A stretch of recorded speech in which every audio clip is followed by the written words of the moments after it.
Good morning. Joining us now, Joe DiGenova, legal analyst, former U.S. attorney to the District of Columbia, and a regular here on Mornings on the Mall. Joe, good morning. Happy Monday. Good morning. So, boy, the media did not have a good weekend with this BuzzFeed piece that came out alleging that the president directed Michael Cohen to falsely testify.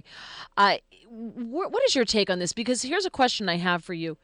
Who planted this story, and why did Mueller wait, 6 hours at least, to debunk this?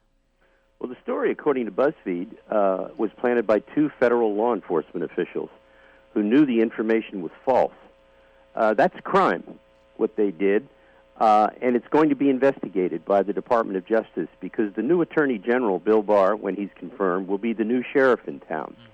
And I can assure you that the reason Robert Mueller broke his rule of saying nothing was because the new sheriff, Bill Barr, would not have liked it had he not done so. Everyone wants to be very fastidious about Bill Barr following all the rules, and he should recuse himself and this and that.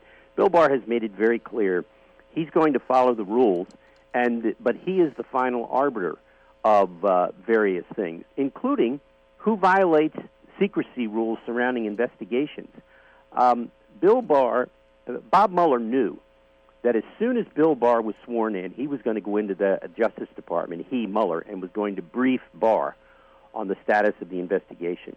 And Barr was going to ask him, Bob, why didn't you deny categorically that story in BuzzFeed was false? Why didn't you say it was false? And Mueller would have said, it's not my responsibility. Right. And Bill Barr at that point would have said, Bob, you're fired. Mueller knows that. He knows that Bill Barr is a serious lawyer. He's not like Jeff Sessions, who was afraid of his own shadow. Bill Barr is a very, very serious lawyer. And Mueller did. Also, I'm quite sure that Rudy Giuliani and Jay Sekulow complained bitterly to Mueller, and Mueller had no choice. Do you feel like there's any chance that this was a leak investigation that popped out in public? They were being fed information in order to see who's leaking it? Yes. I believe it was a trap. I think that frequently, sometimes false information will be given to certain federal officials to see who are suspected of leaking, to see if they leak the false information. Yes. In other words, these were probably two people not involved in the Mueller probe, but who get information from federal investigators from time to time, and they were probably fed false information. We'll find out about that soon enough.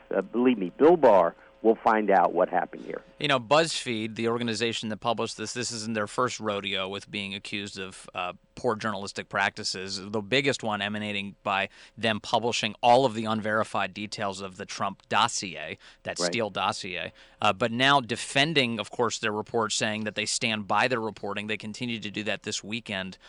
It might behoove them. I don't know what do you think about this, Joe, of burning their sources, considering all of their credibility rests on what their supposed law enforcement sources told them.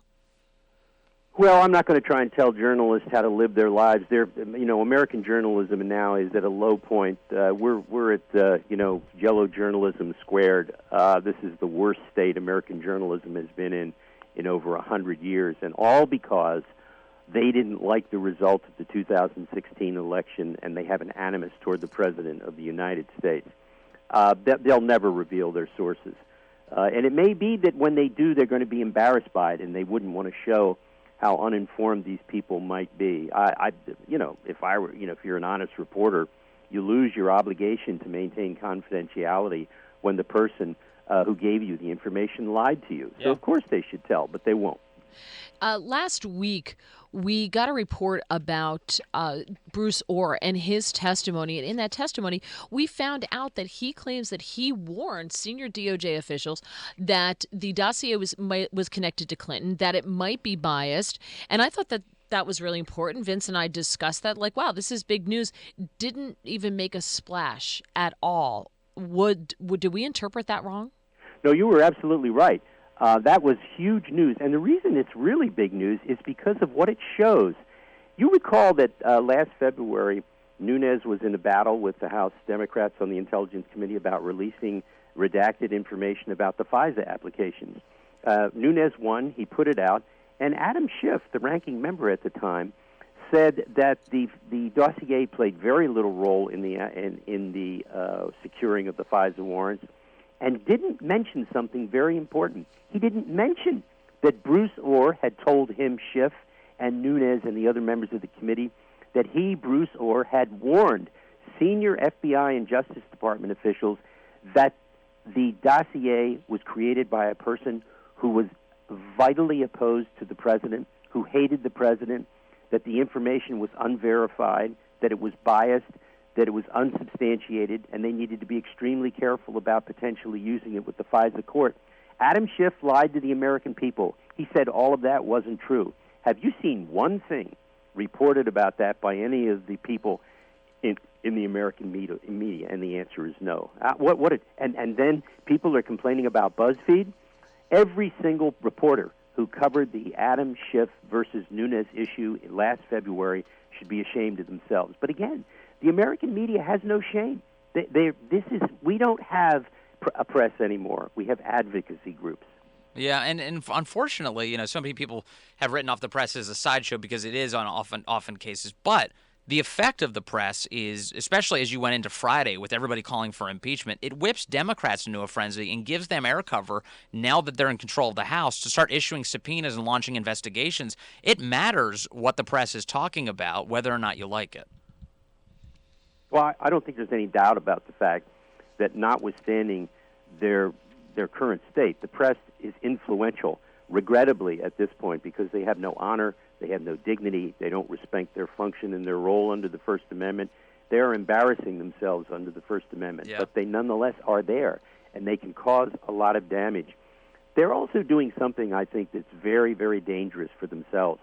They have dined out for years on libel laws that make them immune from lawsuits by public officials because of the actual malice standard. You have to prove that news organizations acted with actual malice. I think they're educating courts, and they're educating the Supreme Court, that those protections under New York Times versus Sullivan may be up for a review, that their conduct is so reprehensible and so corrosive of true First Amendment freedoms that New York Times versus Sullivan may not be good law anymore. I would be very careful if I were the press. Well, you wouldn't have to look far for evidence of actual malice. Just go to Twitter. I think it's the press's worst enemy. They really are creating some fabulous evidence for people suing for libel. Big time. To Joe DiGenova, thanks as always. You. Really appreciate your Thanks, insight. guys.